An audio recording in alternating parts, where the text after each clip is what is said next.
He told her she was nothing without him. 10 years of marriage erased by one text message from his new, richer, younger fiancée. He left her with crippling debt, a box of broken dreams, and a single cruel piece of advice: know your place. But he made one fatal mistake. He never imagined that her place would be at the top, on the arm of the one man who could destroy him. This is the story of how Alice Hayes lost everything only to find that the billionaire who wiped her tears used diamonds. The end of Alice Hayes's marriage didn't happen with a shout. It happened with the quiet, efficient snick of a high-end minimalist lighter. Matthew Thompson, her husband of a decade, lit a thin cigarillo, a new obnoxious habit he'd picked up. They were standing in the living room of their Park Slope brownstone, a home Alice had poured her soul into restoring the original crown molding and sourcing vintage herringbone floors. "You're just not ambitious, Alice," he said, the smoke curling around his face. He had the same face she'd fallen for in college, but it was hardened now by something she'd mistaken for maturity. It was, in fact, just greed. "I'm moving at a certain velocity, and you're ballast." Alice's hands were slick with dishwater. She'd been cleaning up after the dinner he hadn't bothered to come home for. "Ballast?" she repeated, her voice small. "Matthew, I put my architectural degree on hold to support your MBA. I managed our finances, I networked for you, I built this home. And I'm very grateful." He said the words as empty as the U-Haul boxes stacked by the door. "But I've been headhunted by Vance Capital. And as it happens, Isabella and I." Alice's stomach evaporated. Isabella Vance, the 24-year-old daughter of the Arthur Vance. A girl who'd been photographed at the Met Gala wearing a dress apparently made of spun gold and entitlement. A girl Matthew had sworn was just a key professional contact. "Isabella," Alice whispered. The name felt like broken glass in her mouth. "We're in love," Matthew said, checking his new obscenely large Audemars Piguet watch. "It just happened. She sees my potential. She understands the circles I'm moving in." "And what circle am I in, Matthew?" Alice asked, a dangerous coldness seeping into her veins, numbing the initial shock. He finally looked at her, really looked at her. Not as his wife, but as an asset to be liquidated. His eyes roamed over her worn-in jeans, her faded university sweatshirt, her hair tied up in a messy bun. "You're in the circle I'm leaving behind," he said, his voice void of all warmth. "Look, Alice, let's be adults. This wasn't working. You're happy playing house. I want to own the house, and the one in the Hamptons, and the jet." He gestured to the boxes. "I'm taking my things. The rest is, well, it's mostly yours. I mean, the debt is." Alice's blood ran cold. The debt, Matthew, were stable. We just paid off the loan for the renovation." Matthew let out a dry, pitying chuckle. "Oh, Alice, so naive. I leveraged the brownstone, our equity, to get in on an initial fund with Vance Capital. It was a condition of my new position. It's all in the new portfolio." He paused, then delivered the killing blow. "Our portfolio is now my portfolio, and your name isn't on it." You forged my signature." "I didn't have to," he said smoothly, tapping the ash from his cigarillo into one of her prized ceramic bowls. "Remember that stack of investment papers I had you sign last month while you were busy sketching your little dream houses?" The air left her lungs. Her sketches, her portfolio for the licensing exam she'd put off and put off and put off. For him. "This house is sold, Alice." He continued, the bureaucratic cruelty of his tone more painful than a slap. "It was part of the deal with Arthur. Isabella loved the neighborhood, but she wants to gut the place. Find a new designer, someone professional." He was eviscerating her, one calculated cut at a time. He wasn't just leaving her, he was erasing her. "Where am I supposed to go?" she asked, the fight draining out of her, replaced by a vast, terrifying emptiness. "That's the part you're not going to like," he said, picking up his briefcase. It was new. Hermes. Our prenup, the one my father's lawyer insisted on, is ironclad. You get what you came into this with, which, if I recall, was a lot of student debt and a beat-up Toyota. We built a life. She started, tears finally stinging her eyes. No, Alice. I built a life, he corrected her, his voice sharp. You just decorated it, and the new decorator is Isabella. He walked to the door, then paused, his hand on the antique brass knob she had spent a month restoring. The lawyers will be in touch. You have 30 days. Don't try to fight it. You can't afford to. He smiled, a thin reptilian gesture. You'll land on your feet. You're resourceful. Then he was gone. The door clicked shut, the sound echoing in the sudden suffocating silence. For a long time Alice didn't move. She just stared at the smoke from his cigarillo still hanging in the air. He hadn't just left her. He had surgically removed her from the life she had built, leaving her exposed, bleeding, and with nothing but the debt he'd secretly racked up in her name. A week later, the first photo appeared on page 6. Matthew Thompson and Isabella Vance clinking champagne glasses on a yacht in St. Bart's. The caption read, NYC's newest power couple. Isabella was wearing a diamond necklace that cost more than the brownstone. Matthew was grinning, his arm wrapped around her waist, the picture of a man who had won. Alice looked at the photo on her cracked phone screen, sitting on a rented U-Haul truck's bumper. Around her were 2 suitcases and a single box labeled sketches. The bank had already frozen her accounts. She was at 34 years old, homeless, penniless, and utterly, devastatingly alone. He was right about one thing. She couldn't afford to fight him. Not in his world. As the late October chill of New York began to bite through her thin jacket, Alice made a promise to the indifferent, smoggy sky. She wouldn't just land on her feet. She would learn to fly. And then she would find a way to tear down the sky he was so proud of. 30 days. 30 days is a long time to bleed out. Alice's resourcefulness got her as far as a tiny 7th-floor walk-up in Astoria, Queens. The ad on Craigslist had called it cozy and full of character. The reality was a 200-square-foot room with a rattling radiator peeling yellow paint and a window that looked directly onto a brick wall. The character was the lingering smell of curry and despair. Her neighbors were a rotating cast of slammed doors, shouting matches, and a dog that never stopped yelping. This was her new life. The legal battle was exactly as Matthew had predicted, short and brutal. His lawyer, a shark from Skadden Arps named Mr. Kroll, systematically dismantled her. The prenup was indeed ironclad. The leveraging of the house, a mutual investment decision. Kroll had argued, producing the papers she had signed. The debt was marital, but the assets were premarital and protected. Ms. Hayes, Kroll said, his voice dripping with condescending pity in the sterile mediation room. Mr. Thompson is being incredibly generous. He is not countersuing you for the depreciation of assets you managed. She walked away with $5,000, what Matthew called severance, and her personal belongings. He even kept the dog, a golden retriever named Buster, who Alice had raised from a puppy. Isabella adores him, his lawyer's email read. It's better for his stability. Alice's architectural licenses had lapsed. She had no recent portfolio, no professional references that weren't a decade old. Her degree was from Cornell, but in this city, that meant nothing without connections. And Matthew had been her only connection. So Alice Hayes, summa cum laude, the woman who could see the soul of a building, became a waitress. She found a job at a high-end frantic bistro in Midtown called L'Atelier, a place that catered to the very people she used to call peers. It was a special kind of torture. She wore a starched black uniform, her hair scraped back, her hands, once deft with drafting pencils, now raw from carrying scalding plates and polishing silverware. She'd serve men who looked just like Matthew with women who looked just like Isabella. They'd complain that their Voss water wasn't cold enough, or that the foie gras was uninspired.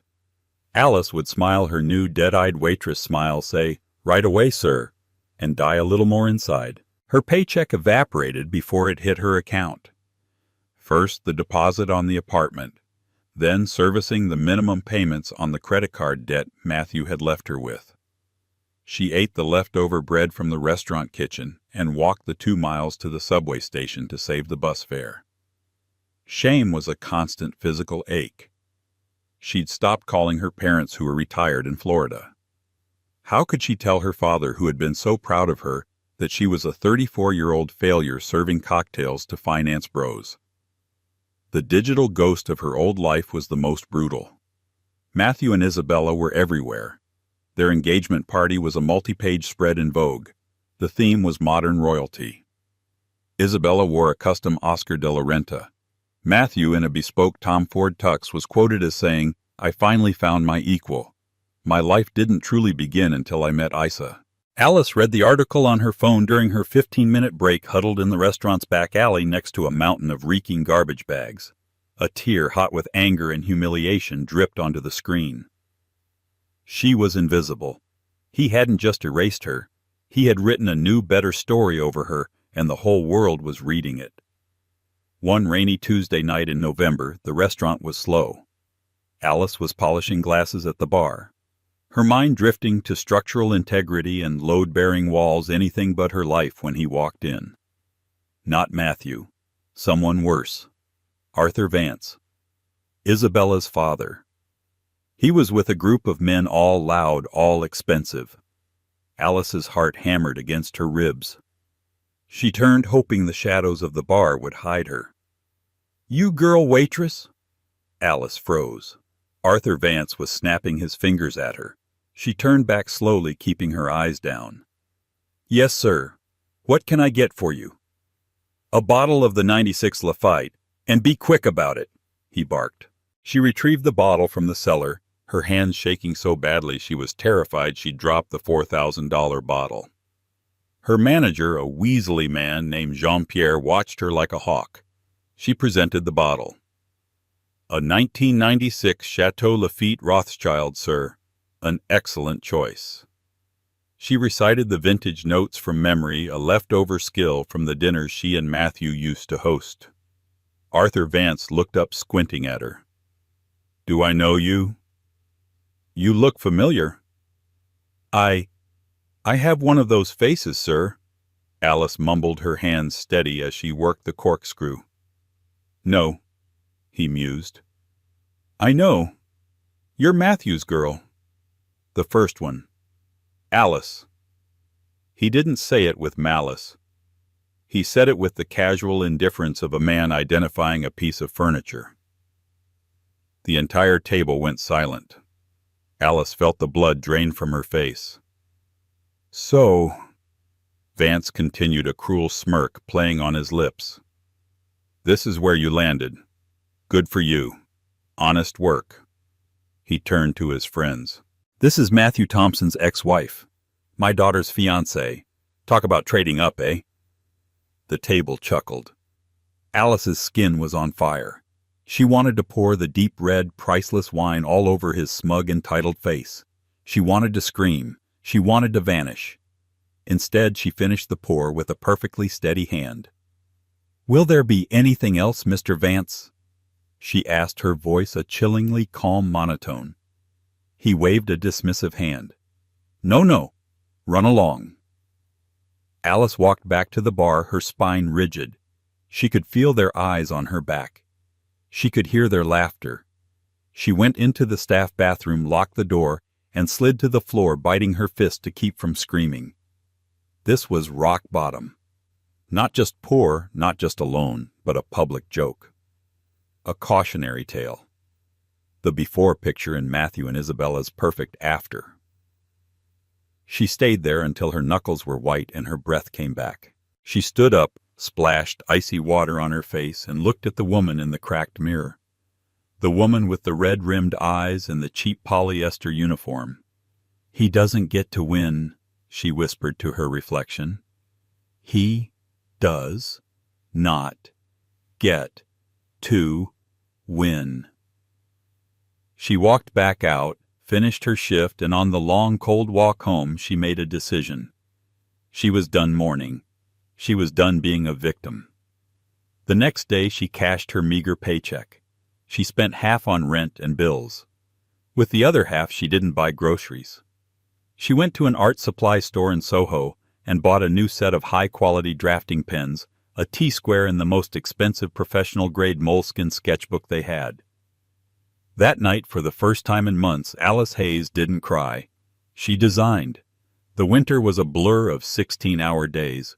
From 4 p.m. to 2 a.m. she was, "Alice, your server." She smiled, she upsold, she dodged Jean-Pierre's wandering hands, and she swallowed her pride so many times she could no longer taste it. But from 8 a.m. to 3 p.m. she was Alice Hayes Architect. She'd nurse a single cheap coffee at a pret-a-manger for hours. Her new sketchbook spread open her laptop, a refurbished model she'd bought with her first full paycheck running design software. She was rebuilding her portfolio from scratch. She designed impossible, beautiful things. Cantilevered glass houses clinging to cliffsides, public parks woven into the fabric of skyscrapers, sustainable microhomes for the very neighborhood she now lived in. The work was fierce, angry, and brilliant. It was the best work she had ever done. She started a new LinkedIn profile. She reactivated her old student account on Behance, an online portfolio site. She uploaded her new stunningly rendered concepts. She got a few likes from other designers in India and Brazil, but in New York she was still a ghost. Then came the catering gig. L'Atelier's catering arm was handling a high-end pop-up event. Jean-Pierre, who loved to reward his most broken-down employees, assigned Alice. "It is at the new Stryker Tower in the penthouse," he sniffed, handing her the briefing. "Do not embarrass me. These are very, very important people." Alice knew the Stryker Tower. Every designer in the world knew the Stryker Tower. It was a pencil-thin, 80-story spear of glass and steel in Midtown that defied gravity. It was the brainchild of Dylan Stryker. Dylan Stryker was not old money like the Vances. He was not new money like the tech bros. He was next-generation money. A self-made recluse, he had built Stryker Holdings from nothing, focusing on architecture that was less about luxury and more about legacy. He was known for two things: his impossible futuristic buildings and his utter contempt for the press. He was a myth. There were only a handful of photos of him online. The event was an Innovation in Architecture gala. Alice was assigned to the champagne bar. The penthouse was a triplex, and the party was on the top floor. It was a raw, unfinished space. But instead of drywall and insulation, the raw space was a 3-story high atrium with 360-degree views of Manhattan. The stars felt close enough to touch. Alice was in hell. She was surrounded by the starchitects she had idolized, people whose books were on her nightstand. And she was the one handing them crab puffs. She kept her head down, her tray high. Champagne, champagne. The hours ticked by. Her feet throbbed. Her fake smile was plastered on. She was on autopilot, weaving through a dense cluster of men in bespoke suits when a man stepped backwards directly into her path. There was no time to react. The man, built like a linebacker, slammed into her. The entire tray of 15 champagne flutes went airborne. Time slowed down. Alice saw the arc of pale gold liquid. She saw the flutes spin. And she saw them all crash in a spectacular, deafening explosion of glass and Veuve Clicquot onto the chest of one man, the man who had been stepped into. The entire 5,000-square-foot room went silent. The only sound was the drip, drip, drip of champagne from the man's suit. He was tall, with a shock of dark, unruly hair and eyes so pale blue they looked like ice. He was wearing a simple black Brioni suit that was now completely, irrevocably ruined. He hadn't flinched. He just stood there, dripping, looking at her. Alice's life flashed before her eyes. She would be fired, sued, blacklisted. Jean-Pierre was already hyperventilating in the corner.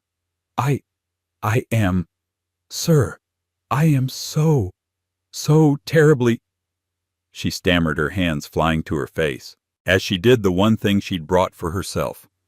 Her new moleskin sketchbook tucked into her apron flew out and landed open at the man's feet. The man looked down, not at the shattered glass, not at his $10,000 suit. He looked at her sketchbook. It had fallen open to her latest design, a breathtaking, innovative design for a floating, self-sustaining tidal energy plant that looked more like sculpture than a utility. His security detail was suddenly there, 2 men in sharp suits. "Sir, are you all right?" The man didn't answer. He bent down with surprising grace and picked up her sketchbook. His fingers, long and stained with ink, were surprisingly gentle. Alice tried again. "I'll pay for the suit. I don't know how, but I will. Please, I'm so sorry." The man ignored her apology. He was flipping through the pages, past the tidal plant, past the skyscraper park, past the micro homes. He was completely absorbed. The entire party, the most powerful people in New York, was watching them in stunned silence. He stopped on a page. It was a simple, quick sketch, a redesign of the very penthouse they were standing in. She had done it on her break, frustrated by the uninspired use of the central load-bearing columns. In her sketch, they were transformed into a light-filtering forest of steel and glass. He looked up from the book. He looked at her, really looked at her for the first time. His icy blue eyes weren't angry.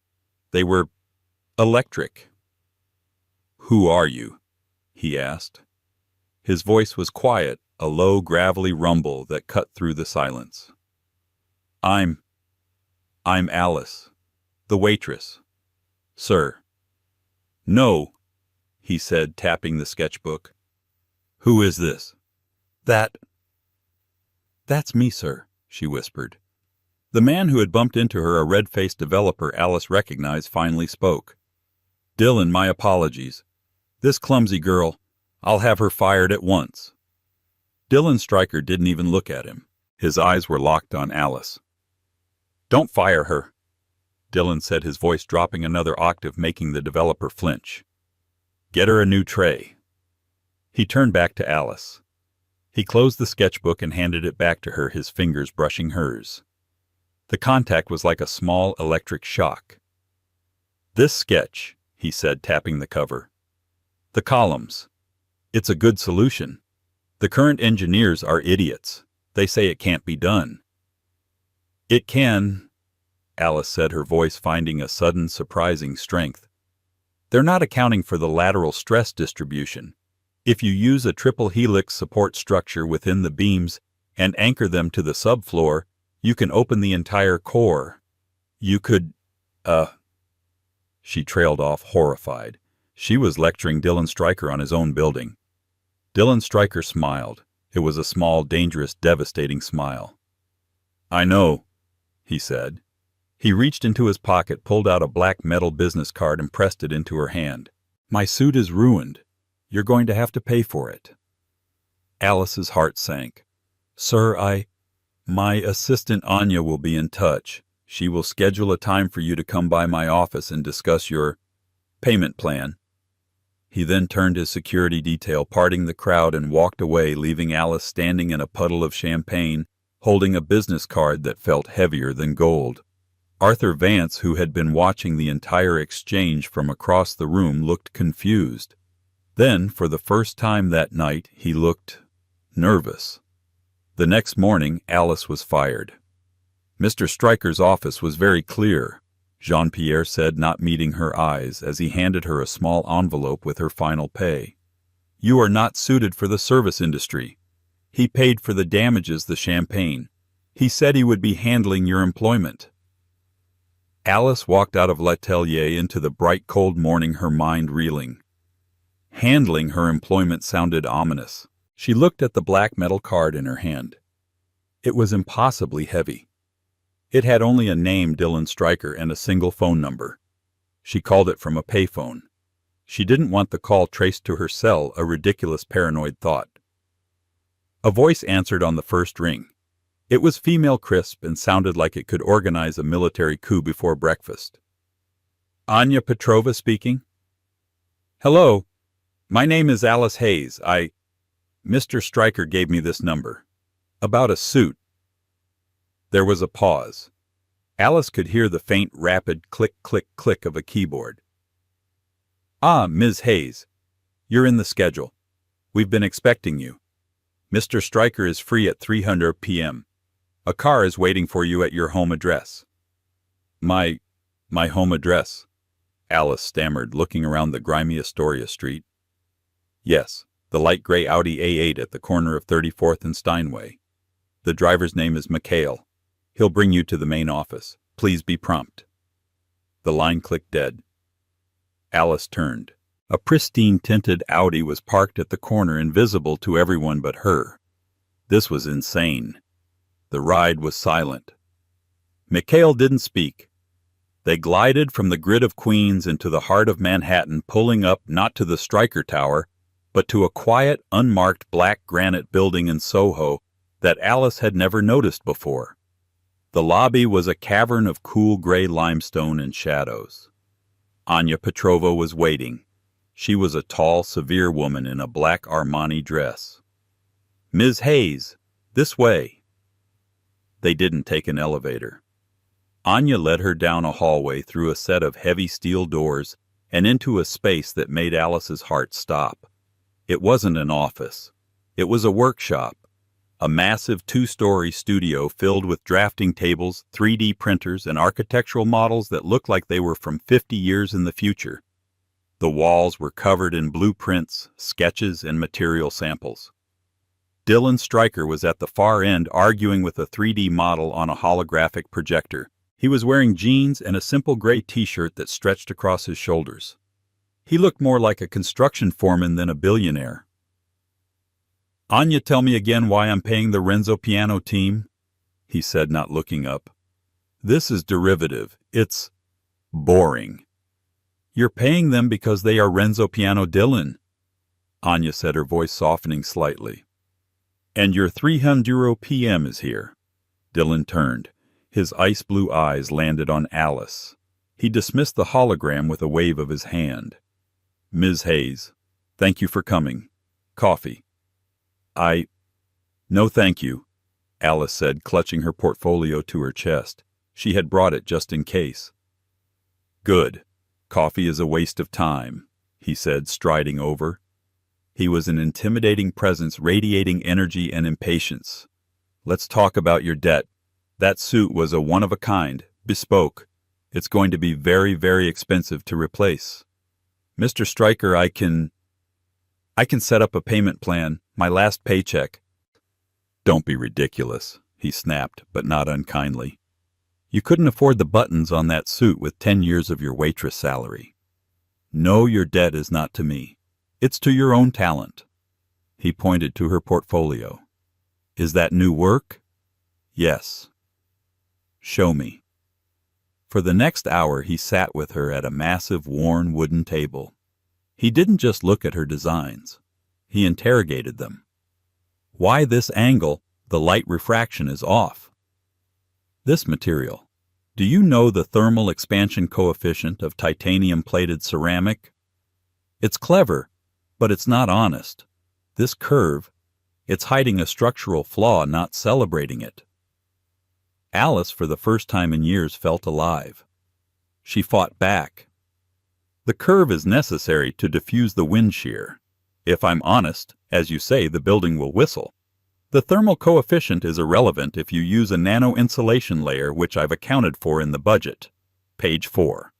Dylan stared at her. Then he threw his head back and laughed. It was a loud, real laugh that echoed through the studio. Anya, she put a budget on a building that whistles, he roared. He turned back to Alice, his eyes glittering. I like you. You're not scared.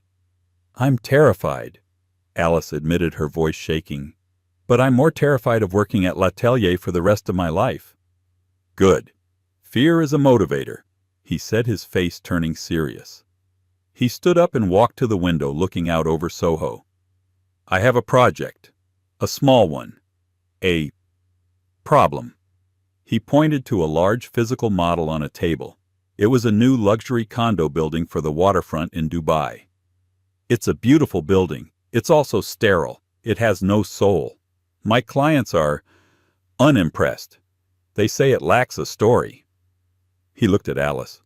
The gala last night. The penthouse you sketched. You gave it a story. You're a storyteller who uses steel and glass. He gestured to a small empty desk in the corner. Here's my offer, Ms. Hayes. You will work off your debt to me. This desk is yours. You have 1 week. Redesign the lobby and the entrance of the Dubai project.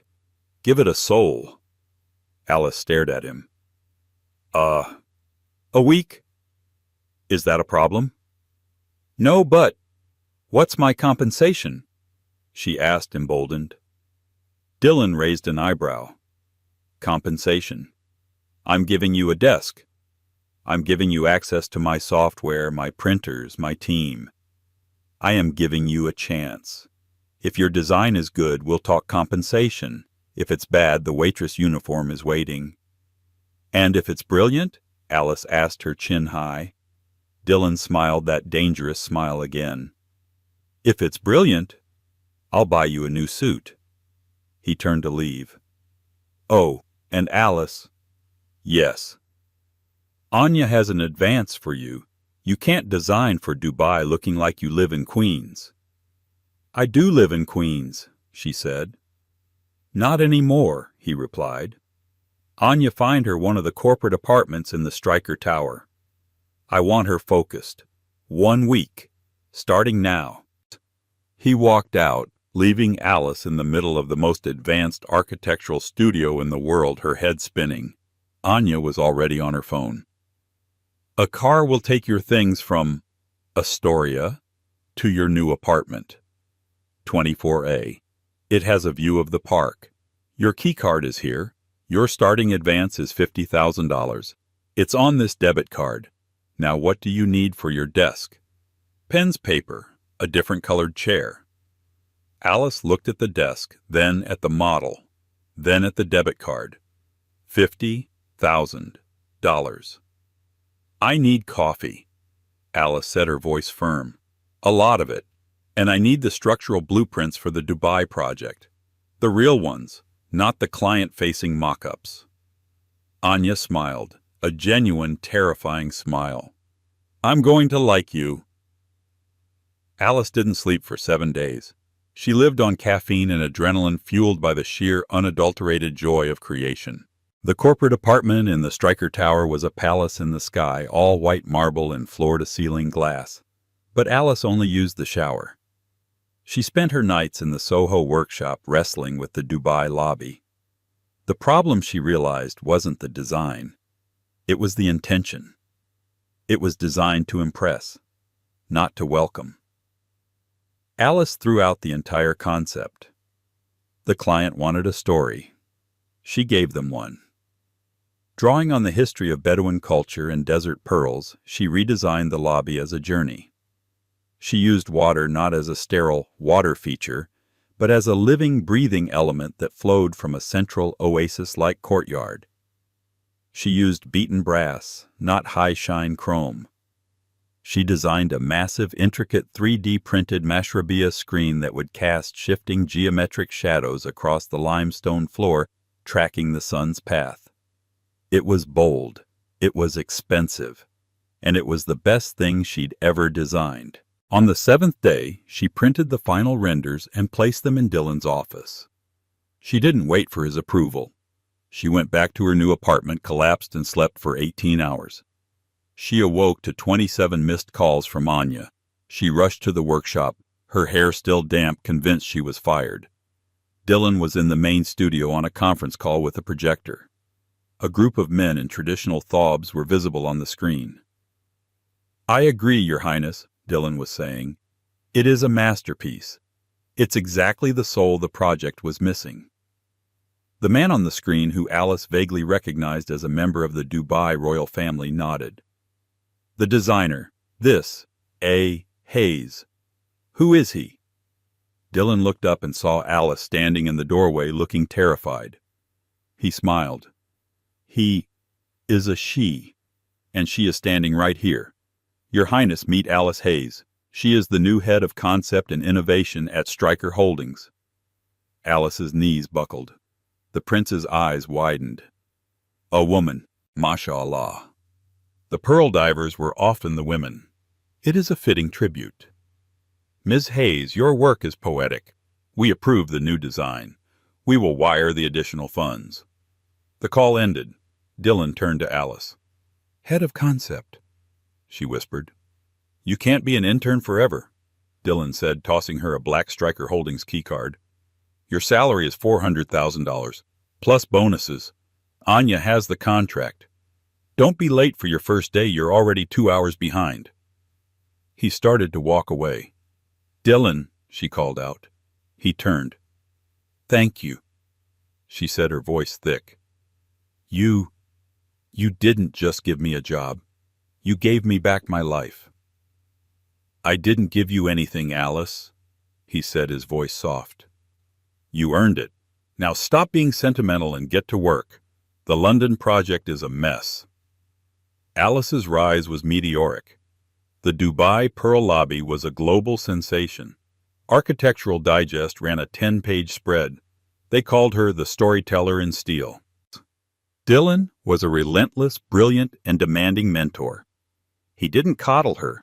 He challenged her, pushed her, and in doing so, he forged her into a powerhouse. She was no longer just a designer.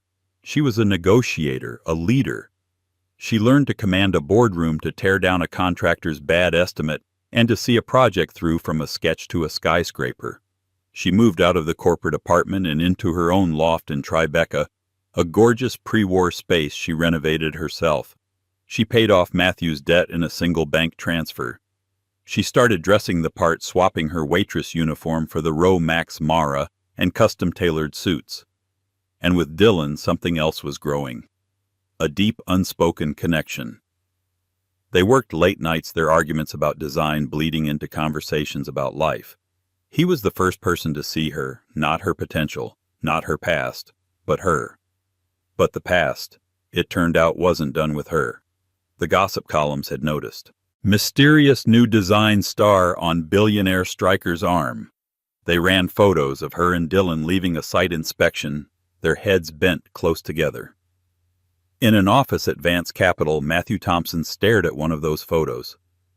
His life had not been the fairy tale he'd expected. Isabella was beautiful, but she was vapid, demanding, and incredibly expensive. And her father, Arthur Vance, treated Matthew like a glorified errand boy. But this was an insult he could not ignore.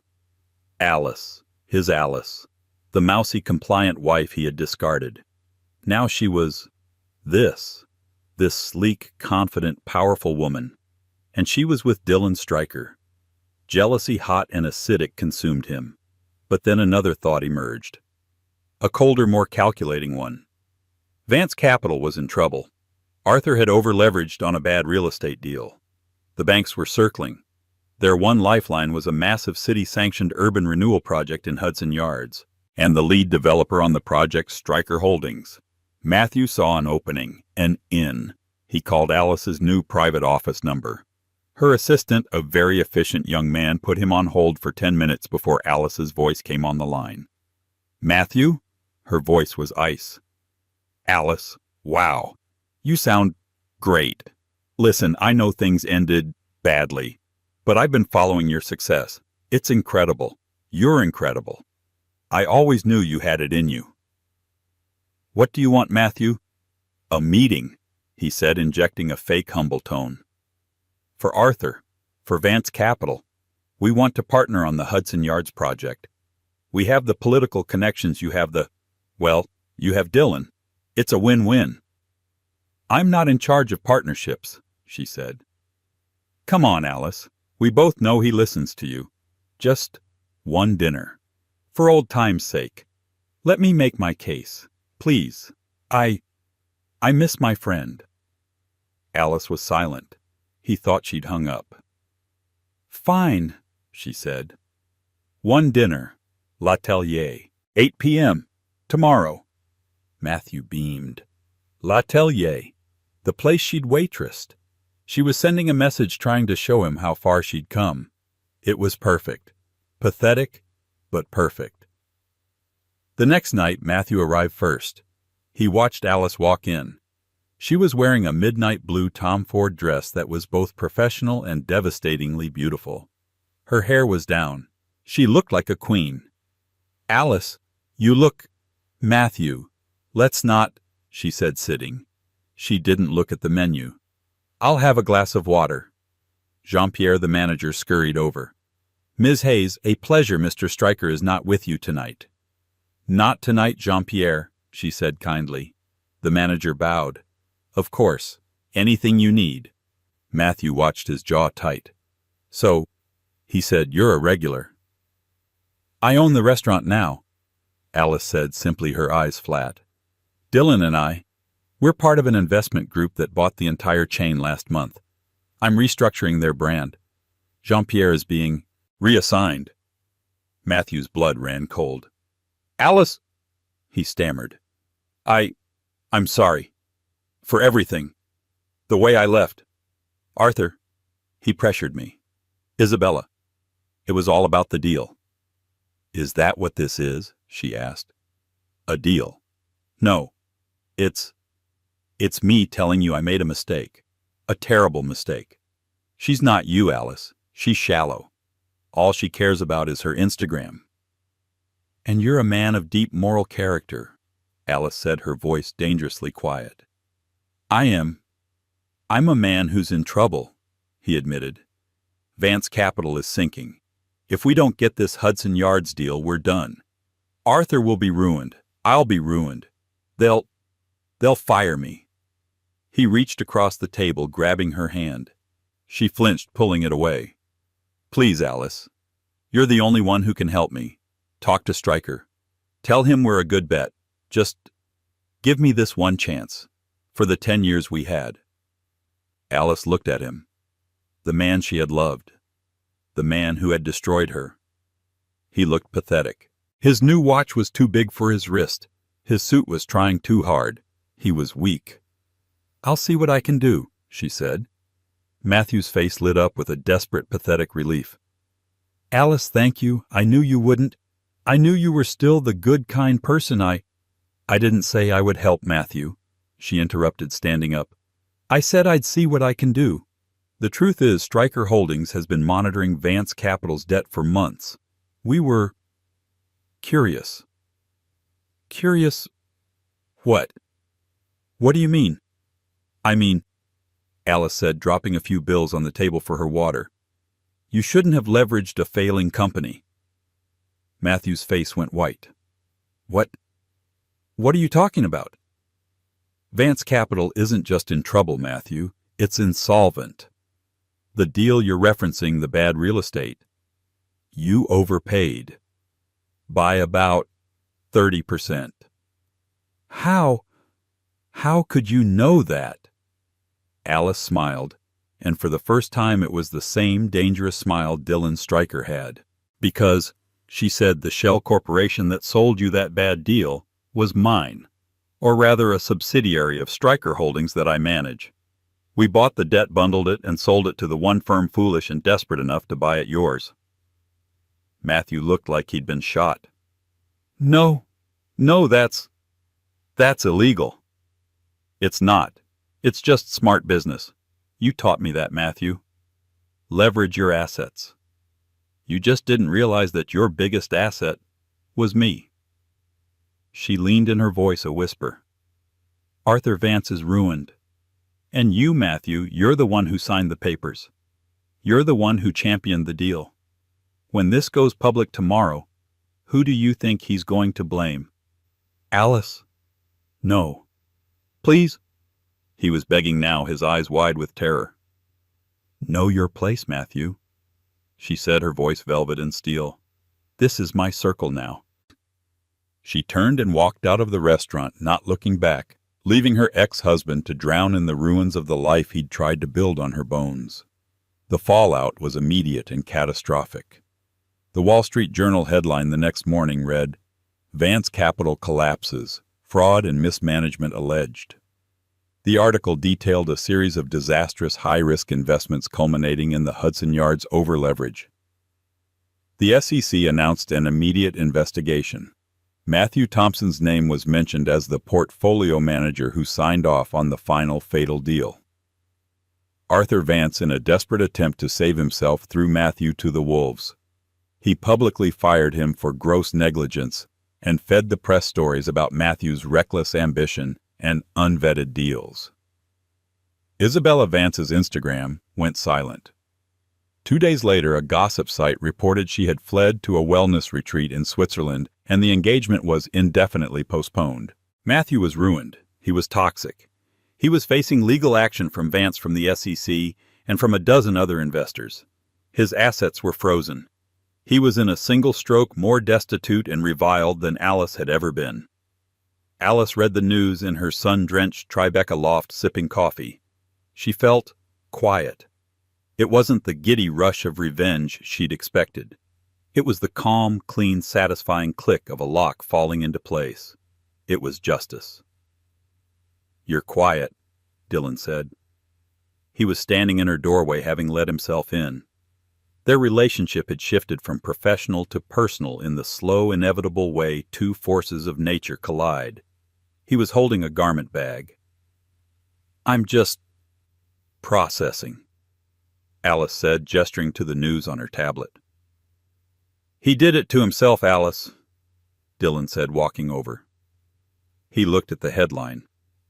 "You just handed him the rope. He was the one who tied the noose and kicked the chair." "I know," she said.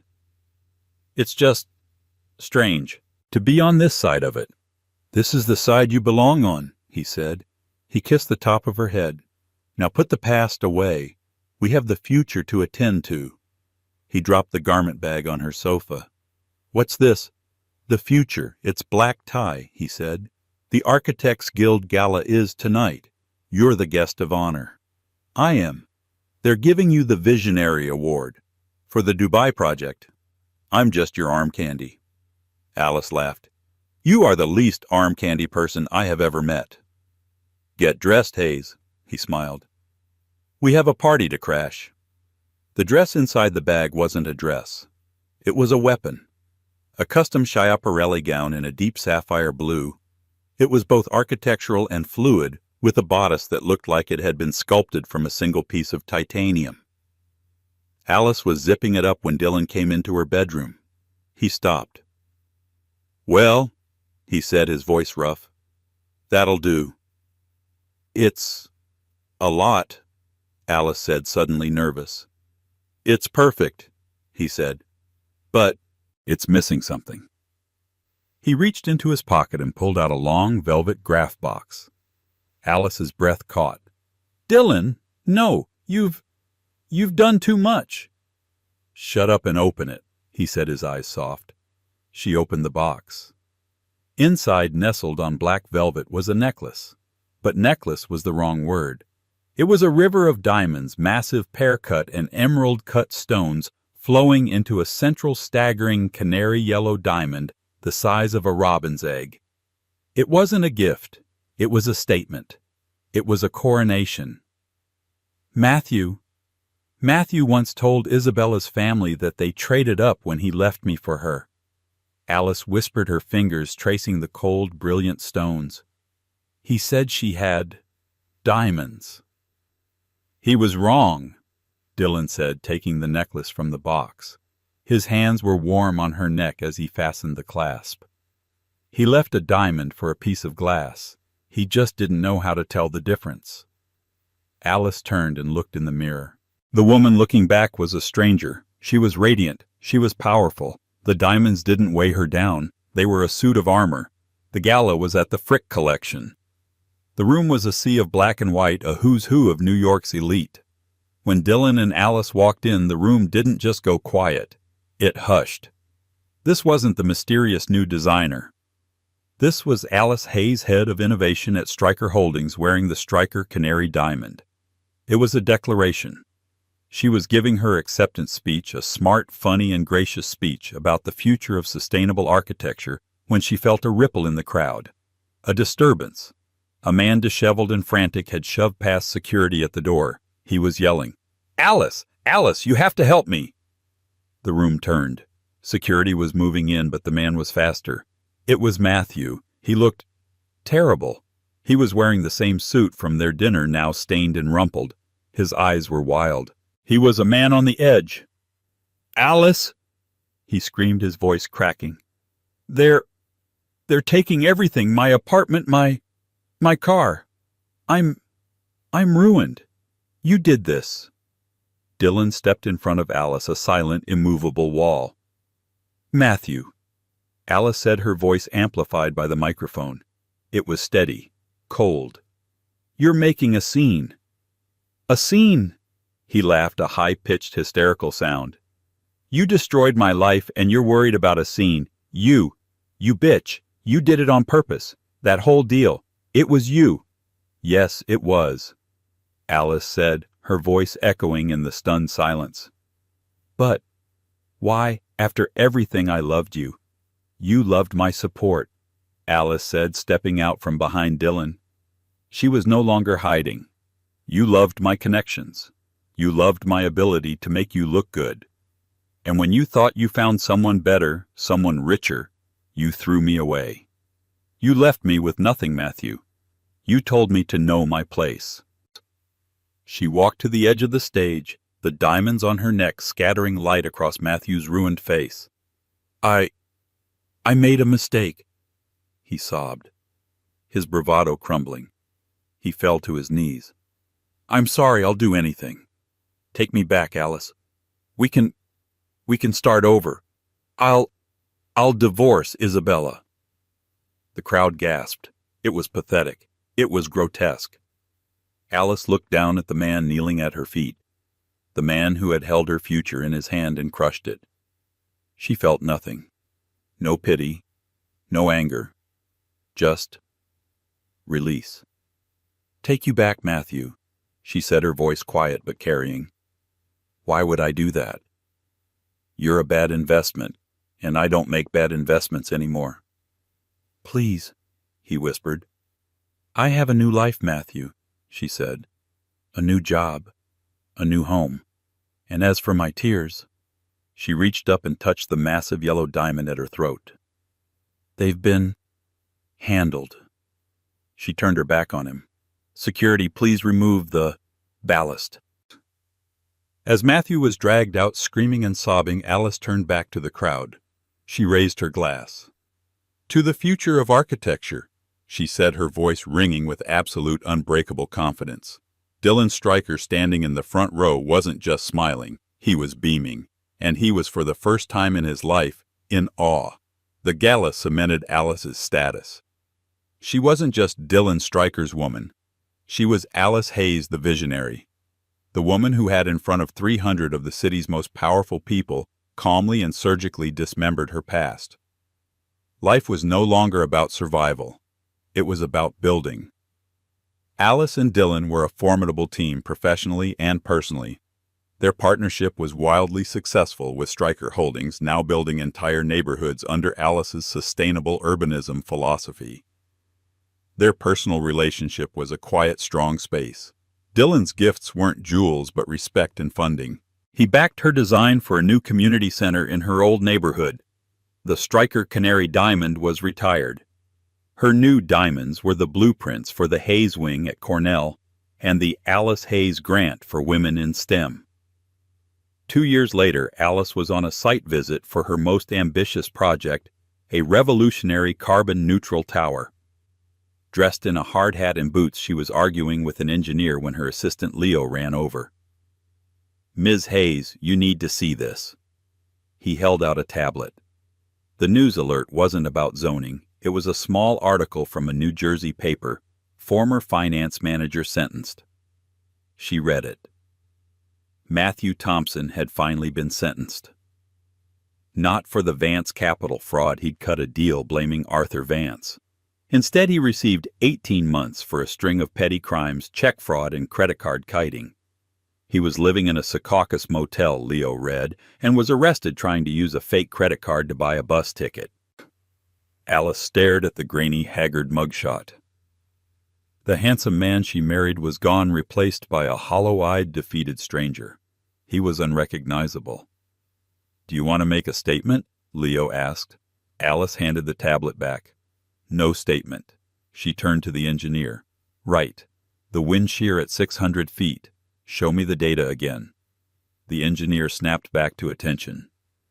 Alice didn't spare Matthew another thought. He wasn't a villain. He was irrelevant. A typo in a previous draft of her life. That evening Dylan met her at the new home they were designing together upstate. She was sketching by the fire. I saw the news, he said, lacing his fingers through hers. About Matthew.